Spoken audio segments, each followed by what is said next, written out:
What you doing? Morning, Chris. Good morning.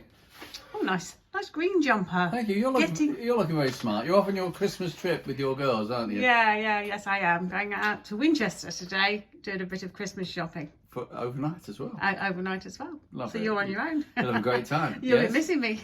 Yes, feet up, having a beer, watching football. No doubt. No doubt at all about the football bit. Question this morning: what makes a good defensive midfielder? Oh well, yes, very popular question. It's interesting because the position has really evolved. There's two types of defensive midfielder, CDM as they're often called. I think the first type is the player who plays in front of a back four or back three and screens them. You know, they are the ones who patrol that area. They're blocking off passes forward. They're picking up the 10 for the opposition or whatever, and they're breaking attacks up. That's a typical Makaleli role, as it became known after Claude Makaleli, the great player, who really made that position famous, I suppose. Although there's always been people in that position. You go right back to 1966. You could argue that Nobby Stiles played that position for England in their diamond midfield. So that's a defensive role, and people like that. A lot of players who often play as defenders, but are not really defenders. They like to be able to play in midfield, but they see that role and they can sit in there and screen.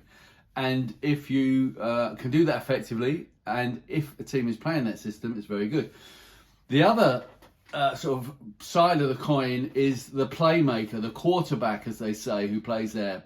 Famously, the great Italian midfielder Pirlo played in that later in his career in that deep position.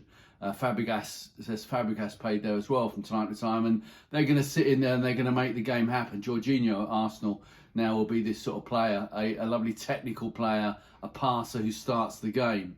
The ideal is to get a combination of both, of course, if you can, having those defensive qualities, covering ground, and the ability to pass. But that's rare.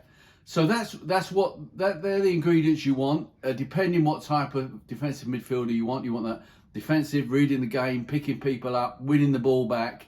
A Caicedo, for example, will be an example. Declan Rice, although he can also play further forward.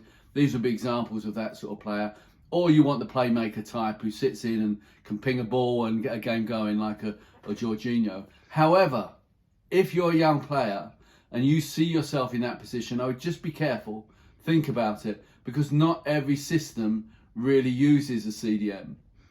It depends what sort of type of player you are. Don't pigeonhole yourself too much. So, for example, if a team plays a 4-4-2 or variations of that, then they might want the two central midfielders to be more box-to-box.